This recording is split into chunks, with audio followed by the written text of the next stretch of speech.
আজকে আমি চললাম আমাদের গ্রামের শীতলা মায়ের পুজো দিতে। তো রেডি সেডি হয়ে পুজো দিতে একদম বেরিয়ে পড়লাম, তখন ব্লগ শুরু করলাম। তো সবাই কেমন আছো? আশা করি সবাই খুব ভালো আছো। আমিও খুব ভালো আছি। হাইরোডে আজকে টেম্পারেচারটা রোদের একটু কম, তাই জন্য এই দেখো মেঘলা মেঘলা ওয়েদার, তাই জন্য খালি পায়ে হেঁটে পুজো দিতে যাচ্ছি। তো নয়তো হাইরোড দিয়ে হেঁটে যেতে হয়। যে মন্দিরে আমরা পৌঁছে গেছি, চলেও এসেছি, পুজো এদিকে স্টার্ট হয়ে গেছে। আমরা অঞ্জলি দিচ্ছিলাম, প্রচণ্ড ভিড় ছিল তাই জন্য দেখা যায় না।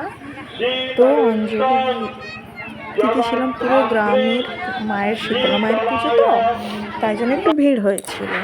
তো শীতলা মায়ের পুজো দিয়ে এখানে মহাদেবের একটু পুজো দিতে এসেছিলাম। পাশে শীতলা মায়ের মন্দিরের পাশে মহাদেবের মন্দির ছিল, তো মহাদেবের পুজো আমার দেওয়া হয়ে গেছে।